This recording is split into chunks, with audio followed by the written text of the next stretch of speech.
Sa aming pinakabagong camping adventure, muli namin babalikan ang isa sa mga paboritong campsite sa Bamban, Tarlac. Muli nating masasaksihan ang kagandahan ng kalikasan at ang bangis nito kapag nagbago ang panahon. Ano nga ba nangyari sa aming camping trip? Alamin ang buong kwento sa video nito. Tara, samahan niyo kami.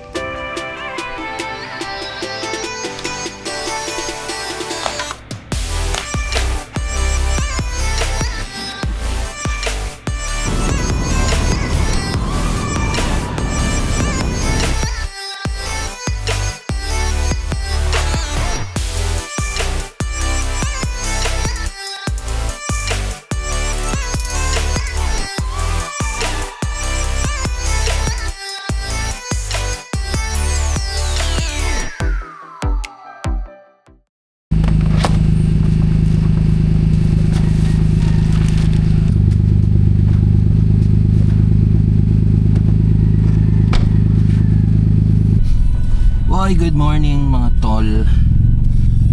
Steedmore Motovlog, happy Saturday sa inyo. It's June, bakit? 27. It's June 27, time check, it's 5:30 AM. So biglaan na naman kaming nagdesisyon na mag-camping. Kagabi lang kami final decision, yes, camping tayo today. So today pupunta tayo ng Tarlac, babalik tayo sa Bella Montana Fruit Farm. So hopefully bigyan tayo ng magandang panahon today para ma-enjoy natin. Sana malamig, no? Para nung nakaraan. Yun. So yan, balik na naman kami, dalawa lang uli ngayon. So, babiyahin muna kami. See you later.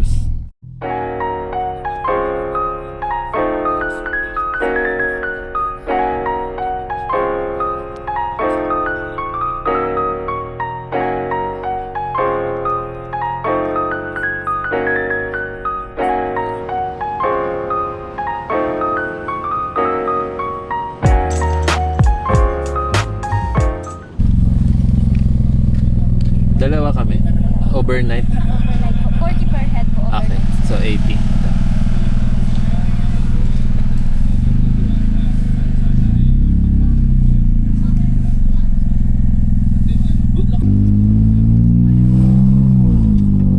Alright. Good morning ulit. So dito na kami sa Bamban. Yan. So ito na yung Bella Montana. So nagbayad lang kami ng ang environmental fee doon 20 per head, pero since overnight kami 40, so 80 ang binayaran namin doon. And then dito yung magbabayad na tayo dito. May reservation. Camping po? Bali, 300 per head po siya, then 100 po sa parking fee. Yep. Then, additional 50 pesos per head po since early check-in. Okay. Bali, nag-down ako kagabi ng 500. Ito po. Bali, 300 na lang. Dati na po kayo nagkakampi dito? Pangatlo na ata. Bali, alam niyo na pa yung KJ for Colorado. Thank you. Pwede po pwesto yan dyan. Ay, wala sila dyan. Nakaparada lang naman sila. Hindi, ano lang yung kakain. Ito lang yan, mga yan. Haha. Mukhang maganda ang pwesto natin ngayon, guys. So nagdown ako ng 500 kagabi. Tapos binayaran ko na lang is 300. So bali 800 lahat kasi may 50 pesos pa per head for early check-in. So yun. Again, this is our third time dito sa Bella Montana. And ang yan, no? Maganda yung damo niya ngayon kasi nag-uulan. Very good. Saan ka? Ito. Asan yung sa kopya? Ano yun, ah?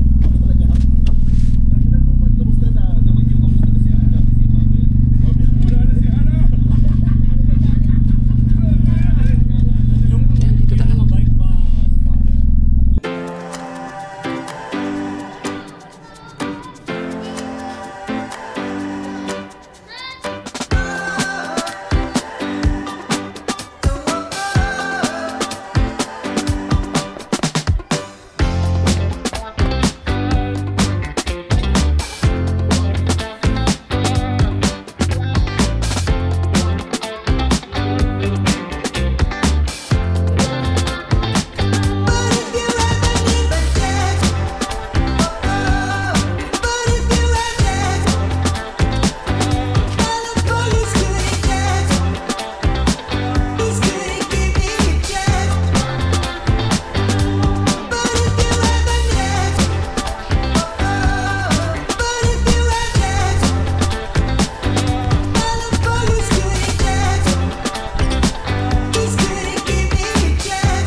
Hindi biro ang camping. Bago pa man kami makarating sa destinasyon, nagsisimula na ang hamon. Ang pagpaplano ng biyahe, pag-iimpake ng mga gamit, pagtiyak na walang makakalimutan at paghahanda sa mga bagay na hindi namin kontrolado, gaya ng panahon at kondisyon ng daan.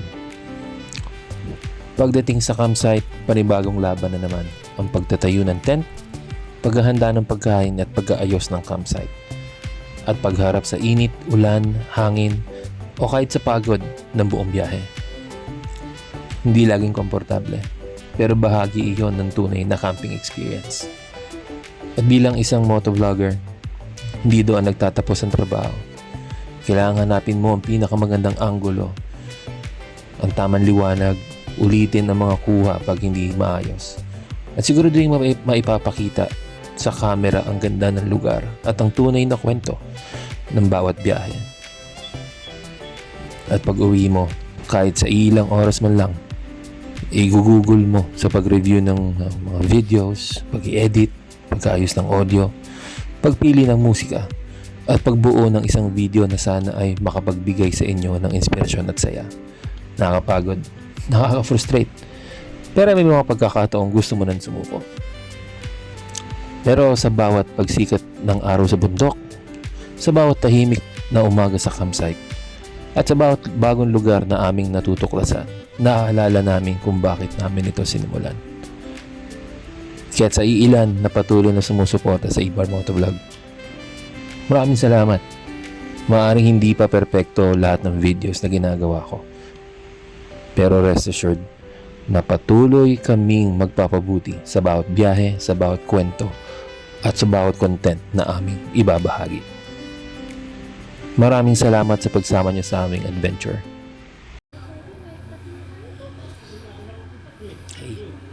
Okay guys, so ito siesta time. Tapos na kaming kumain, nakapaghugas na rin ng mga pinagkainan. Mamaya lilibot ko kayo dito or tingnan lang natin yung CR. Tsaka yung bago nilang dito sa likod, sa may hugasan nila.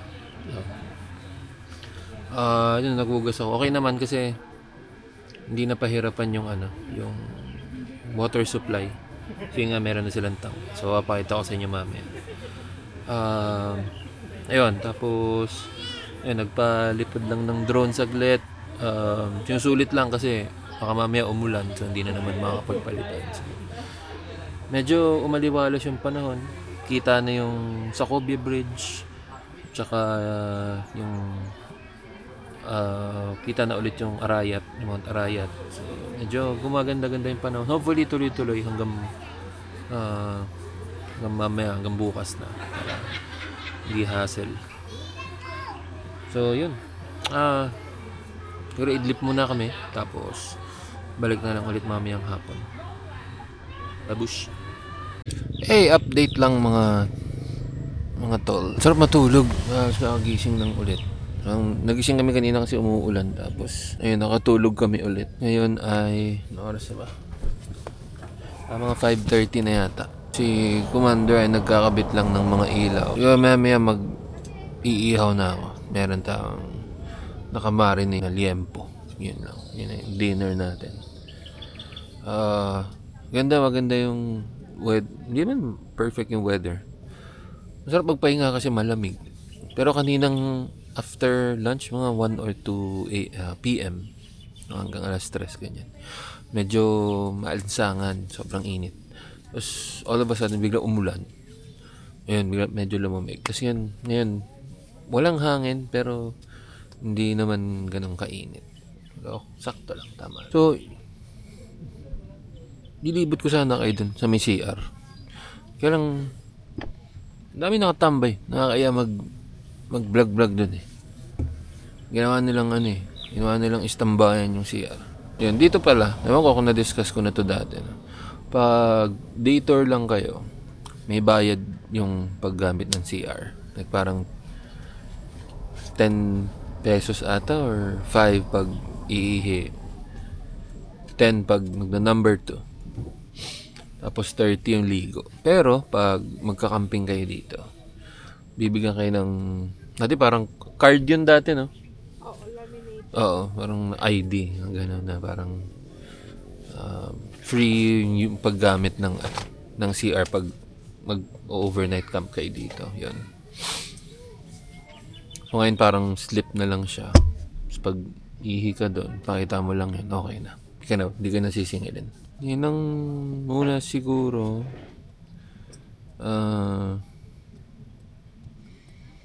Mag-set up na siguro ako ng ihawan maya-maya. Tapos luto tayo. Okay, so mag-set up na tayo ng ihawan mga tol. So meron akong itatry na ito. Fire starter. Nabili ko lang to sa sa Shopee. So maganda raw siyang pang start ng bonfire, ng pag mag-iihaw, papaningas ng uling. Ganun. So, tatry natin to ngayon. Yan. Tapos dala natin itong malaking ihawan kasi yung maliit natin na ihawan, nasira na yung niya, yung parilya niya. So, try natin to.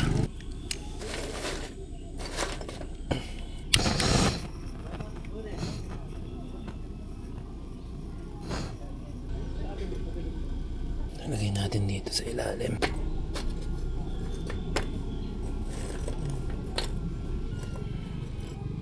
Effective siya in fairness. Ayan yun.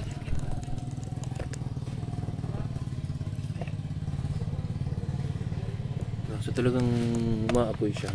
Hindi mo na kailangan gumamit ng mga papel, mga karton, tuyong dahon. Siya lang mismo gagamitin. Good shit. Nivla. Ano pangalan niya? Nivla Fire Starter. So, it burns up to 5 minutes.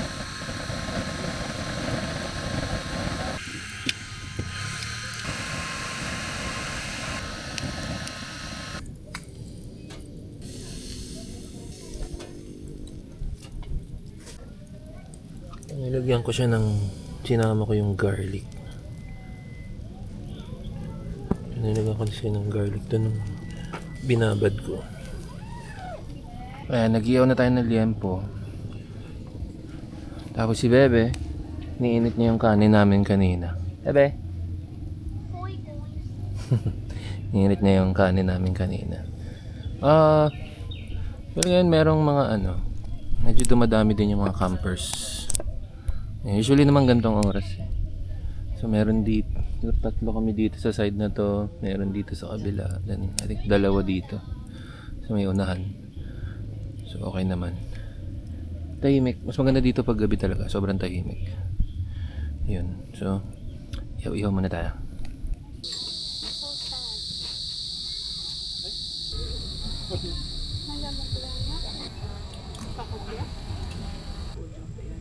Last time na nandito tayo nag-sold. Tatambay muna kami dito sa bago kami naligo. Paras kami nagkakamot ng paa. Yung alamok. Maganda pala dito guys. Yung sa ilaw na to. Ano siya? Solar. Yan. So kunyari gagamitin nyo ng gabi. Dating na umaga, i-ganyan nyo lang siya. Tapat nyo lang sa araw. Magcha-charge na siya.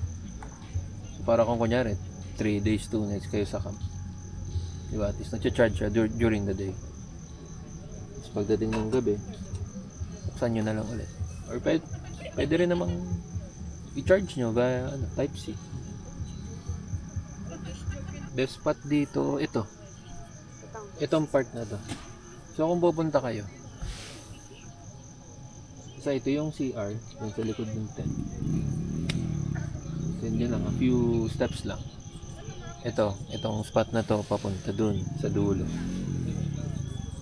Ito yung pinakamagandang spot kasi unang-una, hindi siya maganda masyado sa camera. Yan. So kita nyo yung night lights ng Clark, ng Angeles. Pag umaga, kita nyo yung dito, yung Mount Arayat, tsaka yung Sacobia Bridge. Hiwalay kasi dito guys. So dito sa side namin, puro mga overnight campers. Sa kabilang side, puro pag-day tour lang. So ayan, yung mga improvement pala rito. Balikan ko lang. So water supply na sila maayos dito. Tapos dito sa may bandang baba or dito sa likod namin may ginagawang guardhouse, which is good kasi at least yung security ng campsite, kung magkakaroon ng guardhouse at least may tapos may CR din pala doon. Tapos doon sa kabila, sa mga day tour, may CR din doon. Kasi ang problema, mapansin namin, unang dalawang punta namin hanggang ngayon, yung mga nagdi-day tour, pag magsi-CR sila, maglalakad pa sila dito o sa sasakyan, nagmomotor. And na-experience namin yung ang haba ng pila. Okay, pakita ko muna sa inyo yung CR.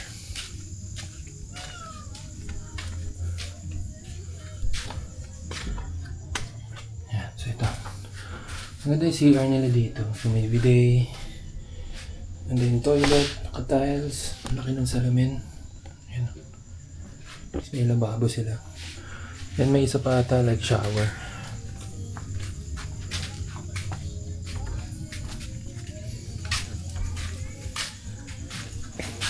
Dito liguan to, no? Hindi sir, parehas. Parehas. Pwede maligo dyan sir. Oo. Pwede naman. Pwede buksan? Panalaki yan sir. Yun. Okay. Dito panalaki din sir. Walang babae, pero panalaki. Maganda na nga kasi may ano na no? Lababo sir. Lababo sa likod tapos yung may tangke na. Nung huling punta namin dito, kailan ba yun? This year lang ata, last year. Wala pa sir. Wala pa, may ginagawa pa. Opo. Oo. At least ngayon, medyo ano na, okay na yan, may lababo. Kaya lang sir, di pa tapos yung pag-shower natin doon sa likod. Ah. Dito itong kwarto dito sir, pag-shower dapat to, kaya hindi pa nalagay yung ano, yung mga tiles.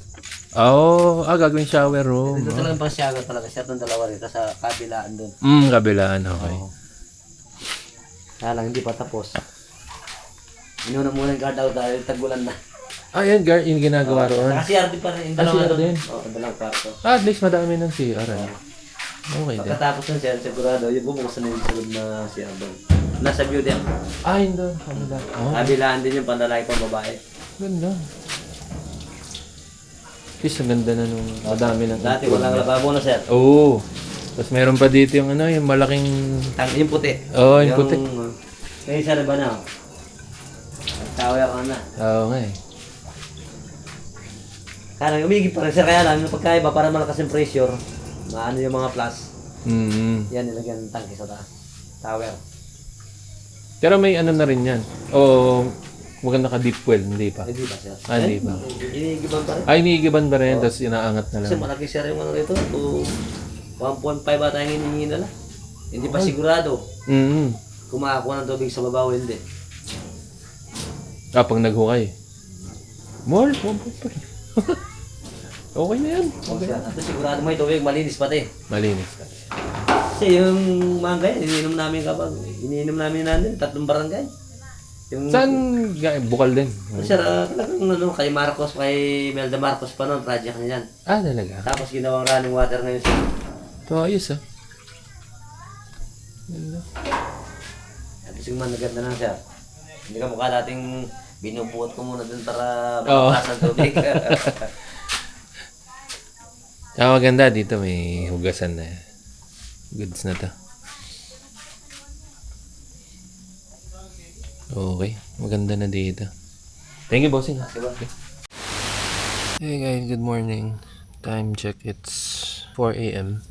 So, nagising lang kami bigla kasi unfortunately na wasak yung namin, yung canopy.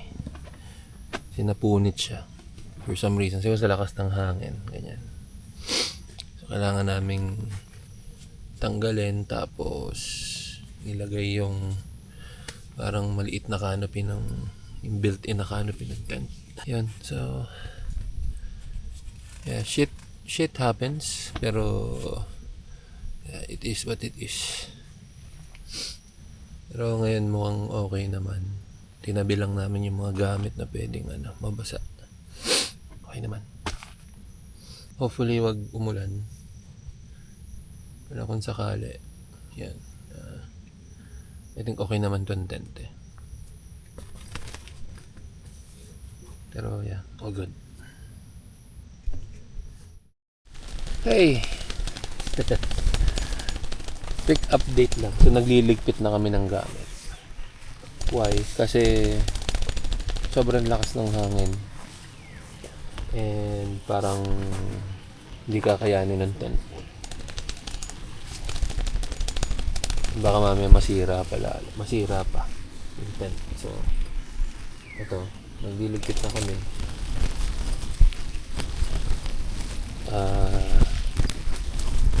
Siguro sa daan na kami kakain.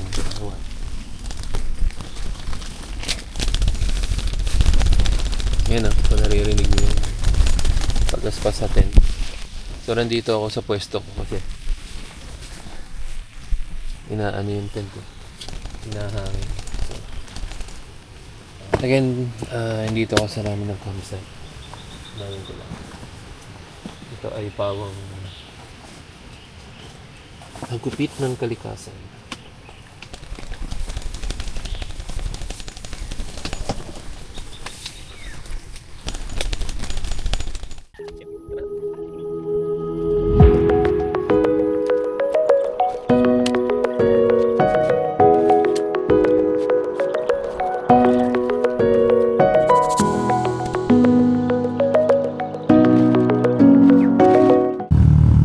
Okay guys, so yun. Medyo hindi maganda yung simula ng araw natin. Kasi yun nga, una nasira yung canopy ng around 3 or 4 a.m. Tapos yun naman biglang lumakas yung ulan kanina. So napilitan kami magligpit na kasi baka mamaya lalo pang lumakas, lalo kaming mahirapan. Pero masakalap doon, tayo na tumila yung ulan, maligpit na kami. Pero okay lang. Ganun talaga. It happens. And this is one of those times na mangyayari yan. Okay lang. Pero tingnan nyo to. Ayan. Pangit sa video pero yun yung Mount Samat. Yeah, Mount Samat. Sa Kobe Bridge. Kahit anong mangyari, babalik pa rin naman kami dito. Siguro with mas matibay na setup ng canopy, setup ng tent. Siguro oras na palitan yung canopy namin, kaya nangyari yan. So ito, babiyahin na kami pa uwi. Pero magda-drive through muna kami. Kasi to be honest, nagugutom na ako kanina pa. So yun. So mula dito sa Bella Montana sa Bamban Tarlac, kami ay magpapaalam muna ni Baby Girl. Again, this is Edmar Moto Vlog. Pa-subscribe naman. Nagmamakaawa na ako sa inyo. Hindi, bala kayo dyan. Basta ako mag-upload lang ako. Parang ginagawa ko lang Google Drive yung YouTube. Kung magandang kayo, di panoorin nyo. Kung hindi, di wag. Yun lang naman yan. Ayan, so ano ba, antayin nyo na lang upload to. Tapos yun, babush, ingat kaya palagi.